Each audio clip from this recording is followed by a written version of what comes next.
In 1900, this land was on no map because it didn't exist. Where more than 400,000 people now live, work, and raise families, there was nothing but open sea. The Netherlands didn't just reclaim a few fields from water. They created a whole province, Flevoland, by pumping the seabed dry and building an entire society on it from scratch. Medieval storms created the problem. One engineer devised an answer everyone called impossible, and the machines, keeping it all alive, have never once been allowed to stop. If you traveled back to the early Middle Ages, you wouldn't find a sea here at all. Instead, you would walk through a vast landscape of freshwater lakes, quiet forests, and low-lying peat marshes. Small farming communities like Marknes, Nagele, and Vennehuizen built their lives on this fertile ground, completely unaware of the threat gathering just past the horizon. Then, the North Sea broke through. On December 14th, 1287, a monstrous winter storm surge known as the St. Lucia flood battered the coast. The natural barrier of dunes shattered. Imagine standing in the dark as a wall of freezing salt water tears through your home, permanently drowning your entire world.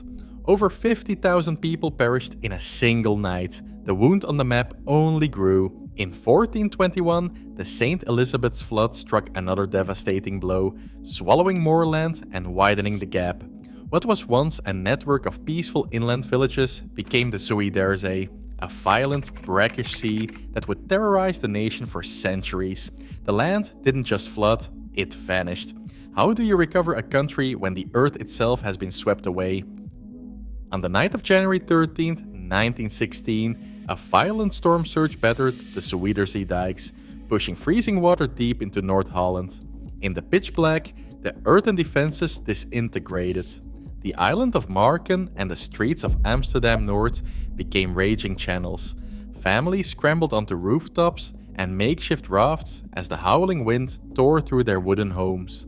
One Marken resident recalled the terror of the breach, stating, "It was as if a wall of sea rushed over the land. When the water finally receded, 51 people were dead and over 1,200 homes on Marken lay in ruins. This sudden catastrophe shattered decades of political paralysis in The Hague. For years, officials had ignored a radical blueprint drawn up in 1891 by a young engineer named Cornelis Lely. Lely's plan was bold: build a massive 32-kilometer dam directly across the mouth of the sea, turning the saltwater bay into a peaceful freshwater lake. Now, serving as the Minister of Water Management, Lely used the national grief to push his vision forward. On June 14, 1918, the Dutch Parliament passed the Zuiderzee Act, officially greenlighting the project. But think about the sheer scale of this ambition. No one in human history had ever attempted to block an ocean inlet this large.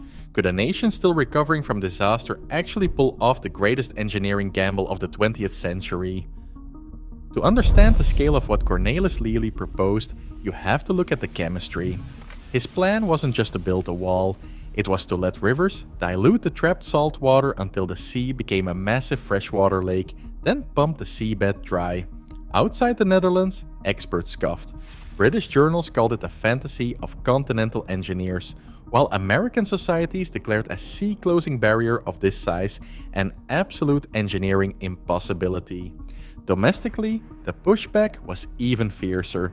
Traditional fishing communities like Urk and Volendam, which relied on saltwater catches for over 60% of their income, petitioned Parliament to halt a project that would erase their centuries-old way of life.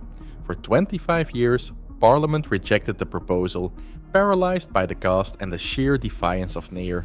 Lely lobbied tirelessly, transforming from a quiet civil engineer into a determined statesman. He finally secured the project's approval, but he would never see his masterwork finished.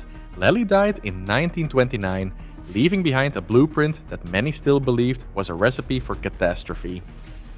In 1927, the first barges dumped clay into the open water, beginning a barrier that would stretch 32 kilometers long and 90 meters wide. 5,000 men descended on the cold waters, working in grueling shifts. They faced blinding mud, biting winter winds, and the looming shadow of the Great Depression. unfinished sections of the dam were repeatedly torn apart by brutal North Sea storms. But the real enemy wasn't the weather, it was physics. How do you close a gap in a wall when the sea is fighting back? As the barrier grew from both sides, the opening narrowed. This created a deadly bottleneck.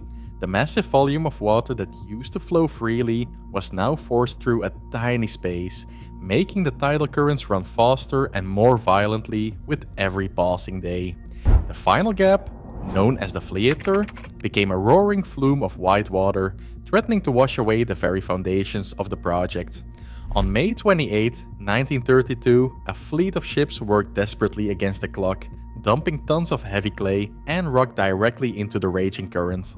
At exactly 2 minutes past 1 in the afternoon, the final gap closed. For the first time in centuries, the roaring tide went silent. The saltwater Zuiderzee was gone, replaced by a quiet, freshwater lake called the IJsselmeer. But if you think the battle was won, you are mistaken. Shutting out the sea was just the first step. The Dutch had managed to build the wall, but they were still standing on a wet deck. The real magic trick, turning the seafloor itself into solid, dry land, had not even begun. To pull off this magic trick, the Dutch had to empty a giant bowl of water while the sky kept filling it up. Huge steam-powered pumping stations roared to life, working day and night to push billions of barrels of water back into the North Sea. But this was not a sudden drain.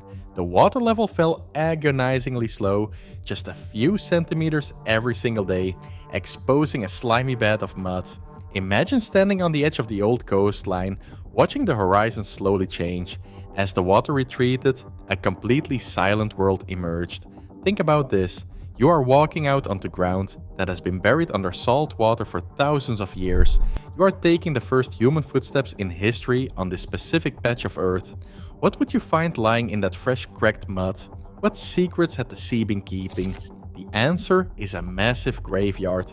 As the seabed dried, it revealed hundreds of preserved shipwrecks, more than 400 vessels, from medieval wooden trading ships to 18th century merchant giants, stood upright in the drying clay, suddenly exposed to the open air, their cargo still trapped inside. By repeating this process in phases, the Dutch reclaimed roughly 970 square kilometers of new territory. That is an area larger than the entire country of Singapore, built entirely from scratch. First came the Wieringermeer polder in 1930. Then, during the darkest years of the Second World War, in 1942, the Noordoostpolder went dry.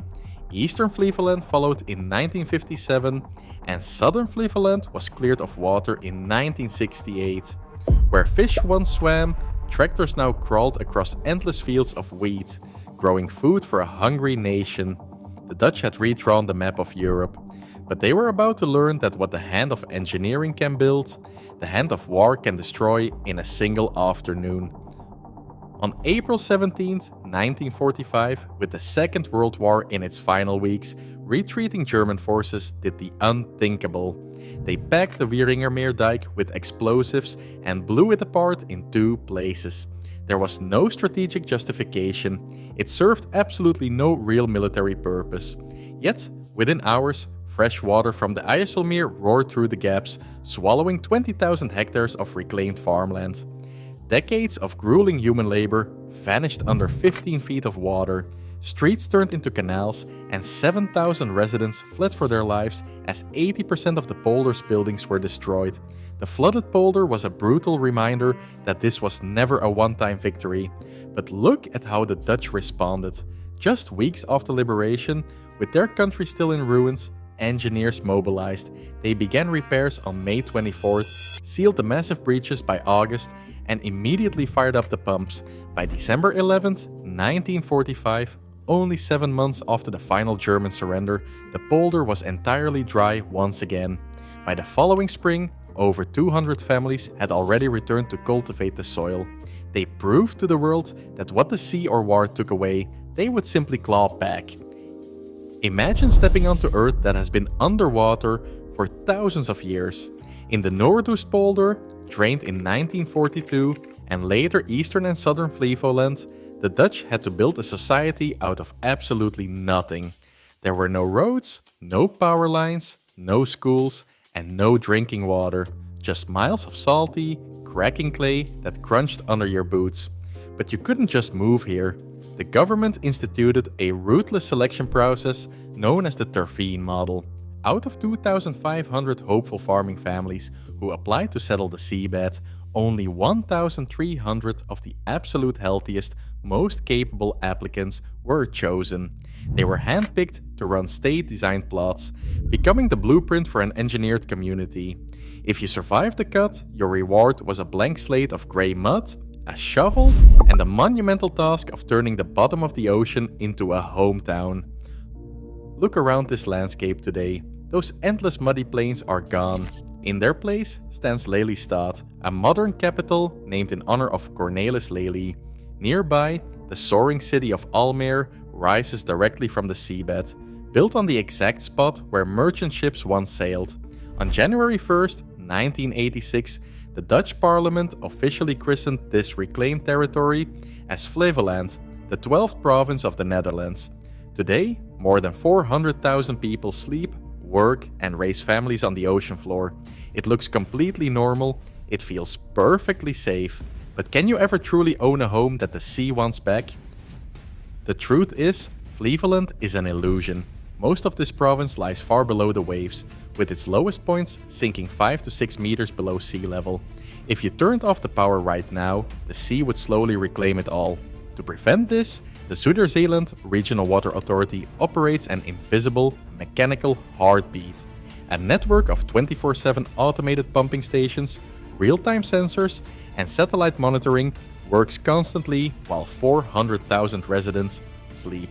If these machines pause, the water rises and the polder becomes an ocean once again. This ongoing battle has turned the Dutch into the world's leading water engineers. Today, as rising seas threaten coastal cities globally, governments look to this artificial province for survival. Dutch experts have taken these bolder strategies to secure Singapore's Pulau Tekong, design South Korea's massive Samangeum tidal barrage, and rebuild the storm defenses of post-Katrina New Orleans.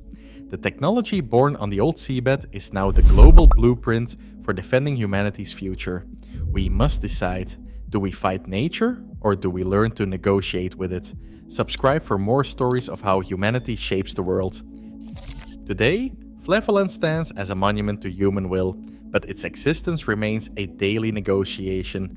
Every hour, massive pumps must quiet the rising tides. As global sea levels climb, this impossible province is no longer just a Dutch triumph. It is a preview of our collective future. Can we truly out-engineer nature forever? Subscribe for more stories of human ingenuity.